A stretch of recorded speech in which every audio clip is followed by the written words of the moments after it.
Hi, everybody. Yeah, I was going to say, first of all, thank you very much, APAS, for inviting me to do this and having some really good communication prior about being able to do this in a virtual way.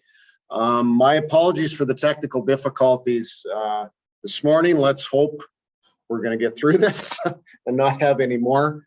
I will, if I'm noticing things getting a little glitchy, and Ryan, feel free to chime in if you're seeing things get glitchy on your end, because one of the easiest ways I've found since we've been doing this a lot to sort of clear and improve your bandwidth is for me to turn off my camera, which I can, and jump over to the presentation. So please flag it and just yell out loud if I'm getting jittery or freezy, if you will.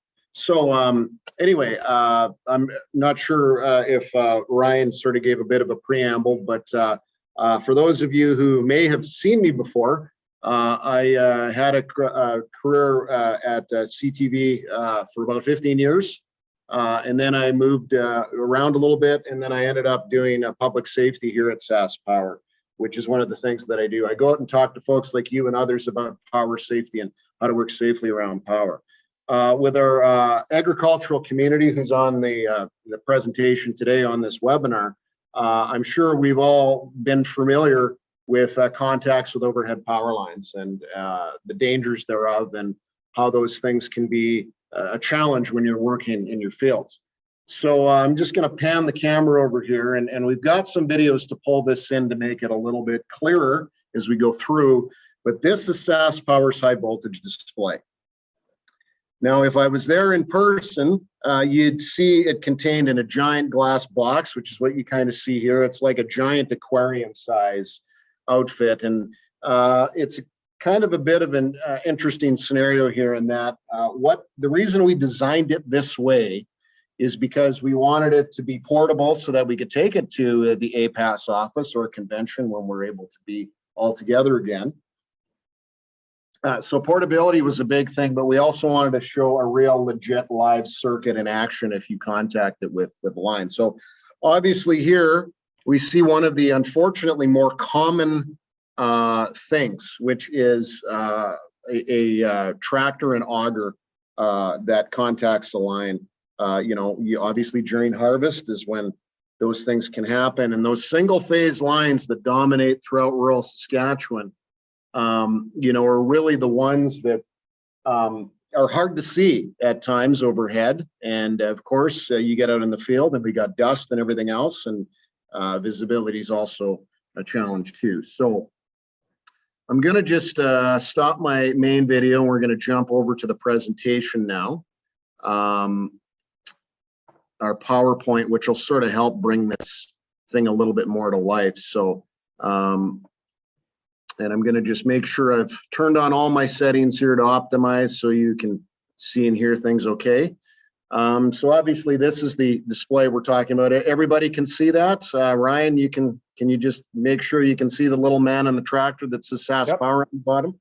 Excellent. Yep, we can see it. Perfect. Thank you for that confirmation. So obviously I'm just bringing it in a little bit closer from what you saw in the box. And what we're dealing with here is and I want to sort of emphasize when we put this thing in motion that we're making the invisible visible, so we can all understand how power flows through a machine, how electrons literally are hunting for ground.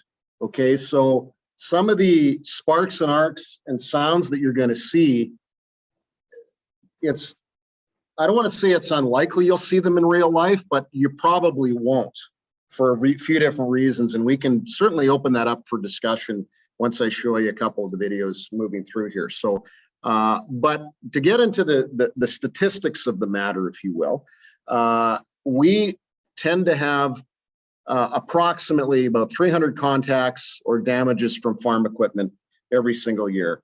As I sort of alluded to a bit earlier, is that we see numbers spike during seeding and harvest with an increase as well during spraying. Like these are fairly predictable events where we see the spikes happen. And the types of farm-related damages that occur involve machinery running into poles, wires, or poles being clipped by the width of a machine or an auger or sprayer boom hooking a line. And the other thing that often can happen too is a guy wire will get caught or hung up as well. So those are kind of some of the more common ones. Now, to dive a little deeper into the statistics, in the last decade, 10 members of the public, 10 people have lost their lives, and many others have been injured from contacts with live electrical equipment. Last year, we lost a young farmer in his 20s when a high clearance sprayer contacted an overhead line. And a couple of years ago, we lost a farmer when he was pulling an auger with a tractor and he contacted an overhead line.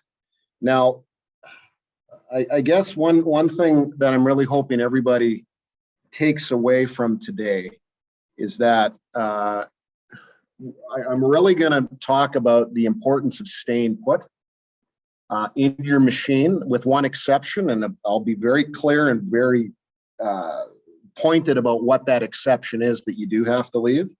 But in both cases of the two fatalities that occurred on the farm in the last few years, the operator got out of the machine instead of staying in the machine.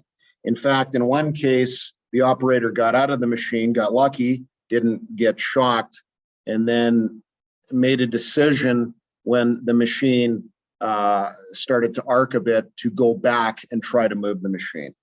So it's really important that we stay on until SaskPower personnel tells us to get off. And I'm going to repeat that quite a bit today. So now, part of the reason why power line contacts can be fatal is if your machine contacts an overhead line and you decide to get out, which is what we're talking about now. And if you touch the machine and the ground at the same time, while the live wire is touching your machine, you become that path to ground. So the picture on the right with the tractor under the transmission line was near Kenora.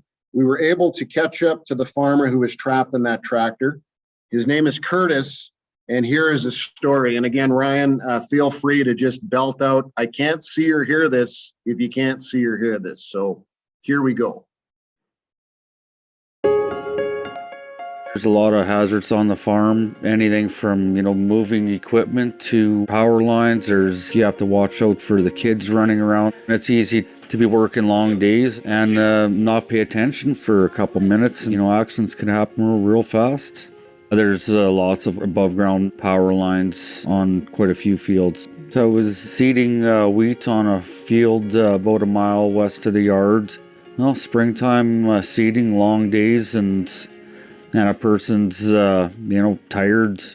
I was tidying up the cab. There was some stuff on the floor that I was picking up, and that's when contact was made. Carnage, poles on top of the tractor, lines on the tractor. So I quickly stopped the tractor and shut the tractor and the electronics off. Got a hold of SaskPower. My phone buzzed and I had a text from him. OMG, I hit the power pole. Then he sent me a picture of the poles resting on the hood of the cab. And then I said, don't get out. Don't get out of the tractor. Resulted in an outage of about 12,000 customers. I basically told him, I said, just stay in the tractor and I'll be there in about 15, 20 minutes. It had to be about 2.5, 3 hours, I think, before he actually was able to get out of the cab. Hoping that everything turns out okay and that nobody ends up hurt or dead. Thinking about all the things that I would have had to deal with if he hadn't survived. I was shaking pretty bad in that cab that whole time. For me to walk away from it, that's utterly amazing. I have no idea how I would have. I don't know. I don't know how I would have moved on. But thank God I don't have to. Put his back. Growing family, you want to be there to look after them and protect them, and at the end of the day, if you're not around, that can change a lot. Don't take anything for granted. It doesn't take that long to stop the tractor, send your text, or tidy up the mess. The time it takes to do that is not going to take away from the work being done. It will still get done.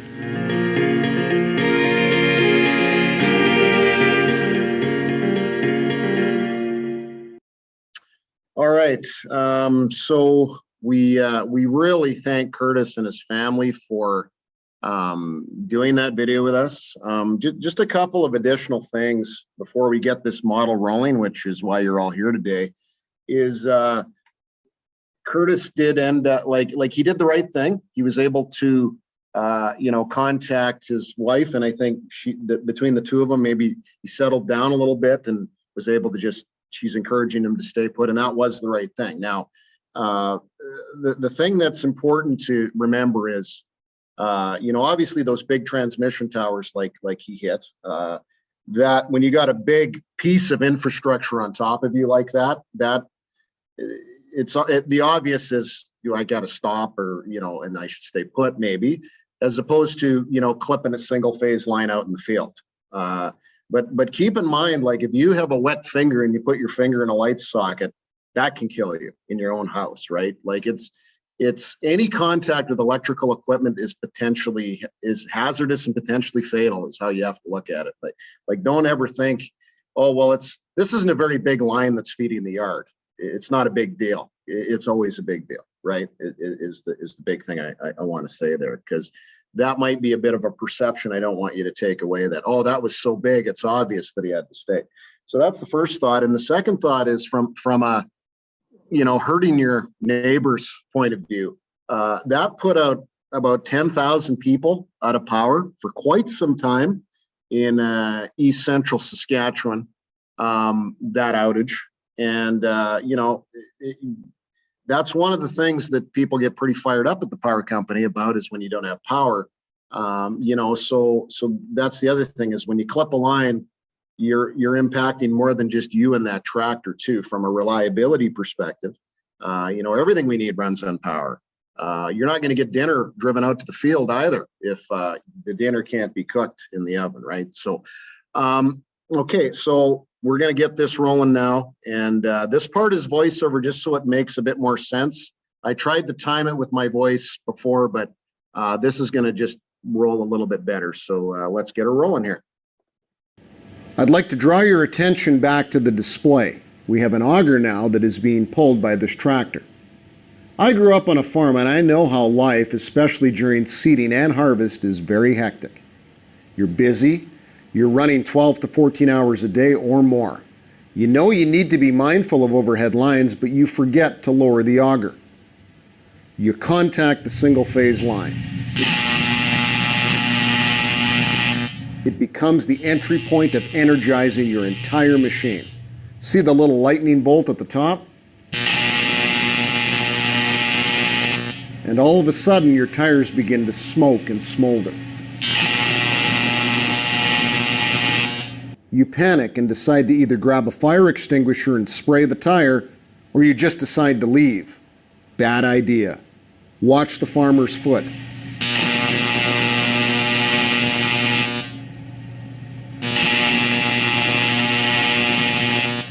He's touching the machine and the ground at the same time, and now he's completed the circuit.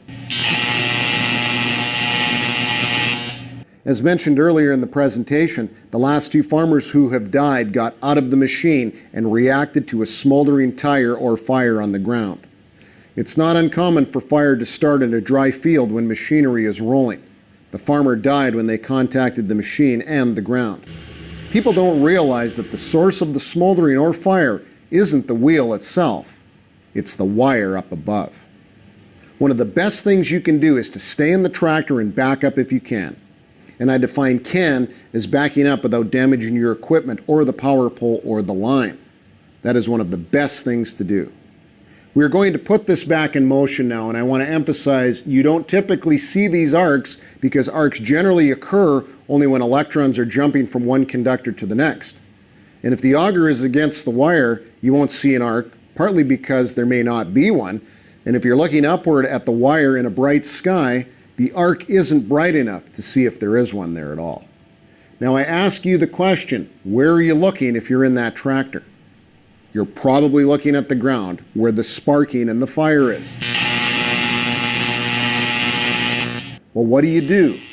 Staying put in the tractor is the right answer. This, of course, if you can't move the auger away from the line without damaging your equipment or the poles or wires. Even if you are successful in backing away from the line, please call us at 310-2220. We need to assess if any damage has been done. Okay, so I don't know if this would work now. I know I threw quite a bit of stuff at everybody, but Ryan, I'm just wondering if some folks have any thoughts or questions right now on any of what I just said.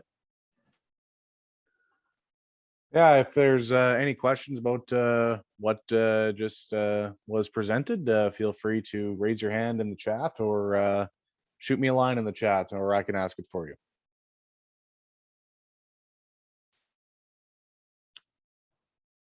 If not, we can keep rolling, and we can take questions at the end too. If I have my email as well, and I'm perfectly happy to take questions one-on-one if this isn't kind of your thing to speak up in a forum like this either. I totally understand. I'm seeing no questions at this time, Jason, so feel free to keep moving. Excellent. Okay, thanks, guys. I'm going to go back and reshare the presentation here. So with the tractor, obviously we just saw how that went through, realizing that what you might see on the ground, we've had folks react even with a fire extinguisher out in a dry field, for example, seeing a kind of a smoldering tire, and they get out and touch the machine in the ground at the same time, and that has unfortunately killed them, is what has happened there. Now, another thing that people ask, I just want to clear up now, this might be a question later, but people will say, okay, I noticed that there was an arc between the boot and the ground. The boot wasn't on the ground. Depending on the conductivity of the soil, and also if you've got a steel toe boot, for example, that might create an arc between the ground and your foot, maybe from an inch or two up. In reality, there's not going to be such a sustained arc like it was with our farmer. For the purposes of the display, to make it work, we needed to have that arc separated so you could see it, if that makes sense. Like that. And the other thing is, you're not rarely going to see the arc up near the wire just because of the sun angle, as well as the fact that if the wire's right against the machine, there won't be an arc because the electrons will just flow right across the surface of the auger. So, okay, so that's sort of the scenario with the tractor. We've got another scenario as well in the model display that I'll show you in a minute. But before we do that, there's a couple other things we need to think about if you get into trouble here. And sorry, given the position the tractor's in now, as I say, if you can safely back away without tearing the poles down or dragging the wires on top of you, that is your best bet for sure to get yourself out of the danger zone. We still want you to call us though, in case there's some damage up top that may not be obvious to the equipment, both for your reliability and for your safety. So now what I want to do is show you another quick video explaining this concept called step and touch potential. It puts many of the same principles into play of what we just learned.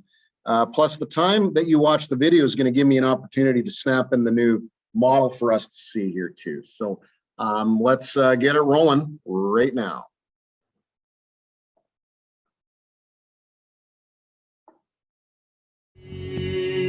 If you contact a power line with your vehicle, call for help, stay where you are, and keep others at least 10 meters away from the vehicle. In the event of a contact, it is not just a vehicle, equipment, or object that could be energized. Everything within a 10-meter radius of the contact could also be energized. That's why you have to be aware of both step and touch potential. With step potential, electricity spreads, like ripples or rings, over the surface of the ground away from the point of contact. Each ring carries a different voltage. If you step into one ring while your foot is in another, the electricity will make up the difference in voltage through your body. With touch potential, if someone on the ground touches what is in contact with the power line, electricity will travel through that person's body to get to the ground. If you hit a power line, you can try to break the vehicle free of the contact, but only if it doesn't cause more risk to yourself or others, or more serious damage to the power line.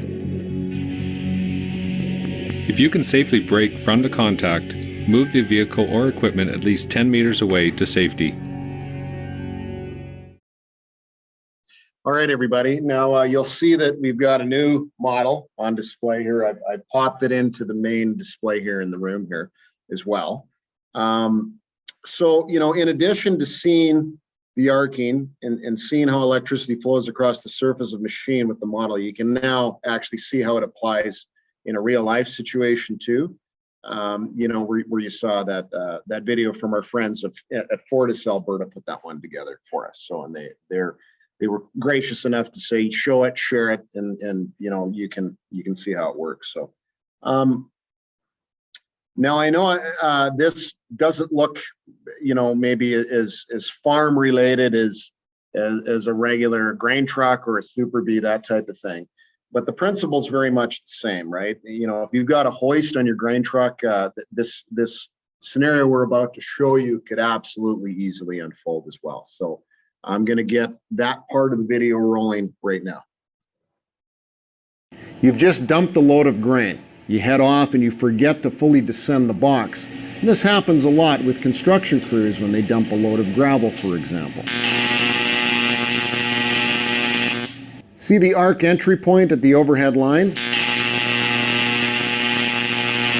Now see the arc at the wheel?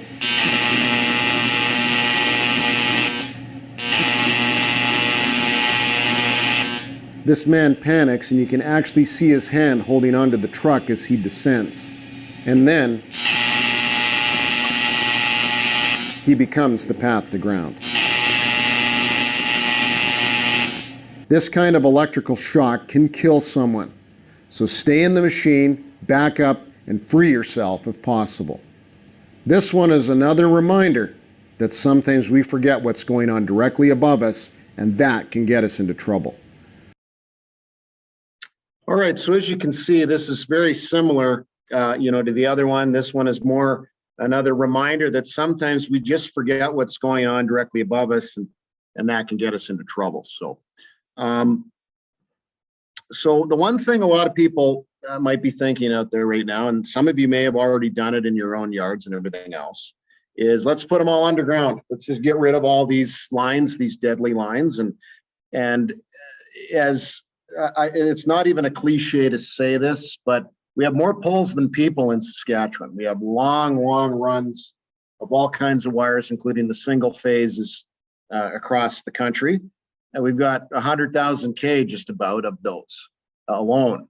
And I know this topic is about safety and saving lives, and it is. There is a cost though, and that is $2 billion if we were to put those all underground. Now, the other thing, and I know we know this being farmers, you know, me being a farm kid myself, having lived in Saskatchewan all my life, the life expectancy of underground cables is a lot shorter than overheads. With our 75 to 80 degree temperature swing, flooding, dry soil, wet soil, pulling and tearing these cables in multiple different directions, you know, their life expectancy is 25-ish years tops in a lot of cases, right? And the other thing is, if you've got 8 kilometers of line underground heading to your farm, and we have a ground fault at this time of year, after the kind of winds we had across the province last night, it's going to take us a long time to go find and fix that outage, because now we've got to get snow plows, and we have to, if you've got winter wheat out there, not going to be very happy with us going through the field and digging and trying to find something. It becomes a lot more obvious when the pole is folded in half from the wind and the rain and the snow or whatever, right? Fix those outages. So now we do have something, and again, some of you might be quite familiar with this. the Farmyard line relocation program. This is cost shared. 75% is paid by SaskPower, 25% by you, to a total of $2,000. And a lot of these lines are located within farmyards, and they can be replaced with underground cables. And these are short runs. These are high traffic areas where you've got, you're pulling high clearance sprayers equipment through all the time, maybe around the bins, those types of things. So I know a lot of producers have done that over the years, taken advantage of that program. And the ongoing thing that we are doing at SaskPower, you probably heard lots about this in the last decade, and it continues, is that a lot of our infrastructure, I mean, some of these poles out in these fields are originals. They've been there since the 50s. And back in the day, to get everyone connected, the idea was we go as the crow flies. Boom, we get to the yard as quickly as we can, as straight as an arrow as we can. But as equipment has gotten bigger and wider and taller, these 20-foot poles are just really in the way in a lot of cases. And the rural rebuild program is moving these overhead lines out of the fields and into road allowances. So if you go to saskpower.com, you can learn a little bit more about that, as well as the Farmyard line relocation program too. So we're getting there. It just takes time when you have more poles than people and 100,000 kilometers worth of this stuff. It just takes a while to get it out of the fields. Okay, now, remember when I said there is a single time where you do exit, where you cannot stay? Well, folks, this is it. This is the example. If you're hit a pole and your machine starts on fire, boy, you have to get out. There's no doubt about it. Now, just a little bit of background about this story. This was a young farmer. Him and his brother had taken on some new land, so they had a lot more seeding to do this spring. It would have been May of 2015, and you don't see the other pole because it's on fire and it's knocked over. But this was a transmission structure, big two pole high heavy conductor structure. And what he told us was he just dozed off and ran right into it. And I mean, it happens. We know long hours, everything else. Fortunately, he got out with his life. He knew what to do. He knew how to safely exit. What is the other part, though, and you folks out in the rural areas in particular know the folks at Coffee Row and the conversations that can happen if you get a line. And this young man, it was the long weekend in May in 2015. He knocked off power to 3 communities and 3 graduation ceremonies. So he has had to, be the guy who ruined graduation for a few young teens. So there's that part of it too, if you hit a line and knock off the power. So, but more importantly, this looks pretty horrific. So what do we do here? Well, I'm going to show you what we do. Again, if you hit a line and your vehicle started on fire, do you know what to do? Well, this is what you do. First of all, you have to, as calmly as possible, pop the door open, look up, look around, and make sure that there's no wires in your way, because the last thing you want to do is be jumping into a danger. Then you stand in the doorway or bottom step number 2, and you cross your arms and you put your feet together. Now, you can come down. Now, I know you saw when we were showing the electricity flowing that the model was a ways off the ground and you could see the arcing. You can comfortably come down to that bottom step as long as you're 12 to 15 inches off the ground. You're fine. You're not going to be in an arcing point at this stage. You cross your arms and you put your feet together to make yourself as small as possible, and to also make sure you're balanced. Now, step 3, and there's even a little step 4 in step 3, is that you jump as far as possible and land with your feet together. Now, the reason we say jump as far as possible is because we want to make the point that you have to physically separate yourself from that machine in a strong, controlled way, but you do not want to fall back on that machine. Because if you fall back and touch the machine or the vehicle, well, steps 1 through 3 were pointless, right? You want to land and physically separate yourself and land with both feet together. We explained in the video with the step and touch potential why it's important to keep your feet together. And then you keep your arms crossed, your feet together, and you hop at least 10 meters to safety, or slide your feet at least 10 meters to safety. If the terrain allows, hop is better, usually out in a field. Now you might say, Jason, well, 10 meters, I'm in a freaking panic here, man. I don't know what 10 meters is. Well, just so you know, for us folks who grew up with the imperial system, with all of our wrenches and so forth as well, that are half imperial and half metric, that's 33 feet, 10 meters. So I can easily jump. I'm generously listed at 5'10", so 5 feet 10 inches. So I can jump easily 2 feet at a time. So I know if I jump 16 to 20 times, I'm in the clear. So think of it that way. Just count out your steps in your mind. Now, I think it's really important here to think about this, but also understand this is not your first go-to, because we have a lot of folks who say to me, I see you talk about this, Jason, this leaving, and I think that's what I have to do every time I hit a line. And the answer is no, no, no, no, no. You only do this in this case. That is the only time. Otherwise, you stay put. I hope that makes sense. Okay, so any questions so far? This is one more sort of natural pause in the presentation. If you have questions, if not, I'm going to show you an app, a new app that we have, and then we're going to take questions after that too. So it's a little bit of a change of direction though. So I want to give people an opportunity to ask if they have any now.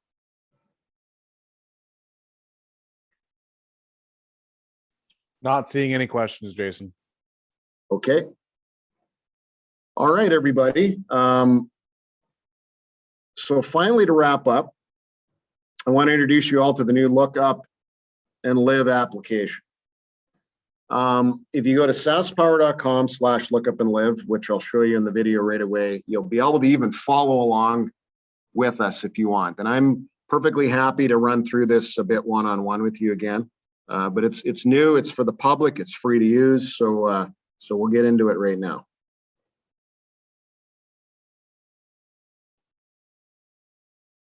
Log on to saskpower.com/lookupandlive. In the middle of the page, you will see a symbol and the words Look Up and Live. Click on the map. Once you check the disclaimer, you can zoom into any part of the map to see what overhead infrastructure is there. All SaskPower owned overhead lines are on this map. Each colored line represents a different voltage. Each black dot is a power pole. Click on either the line or the pole, and it takes you into more safety information, including a high load move request form.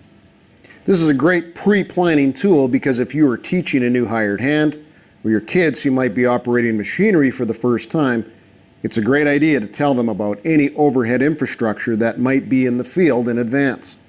The map is interactive too. If you click on the Location Services button on your mobile device, you can now go for a drive. Your passenger can watch and verify the infrastructure they are seeing with what's on the map.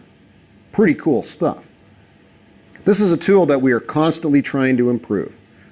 On the Look Up and Live page below the map link is a Take Survey button. We want your feedback of all types so that we can do everything we can to make this tool better for you if you want to use it.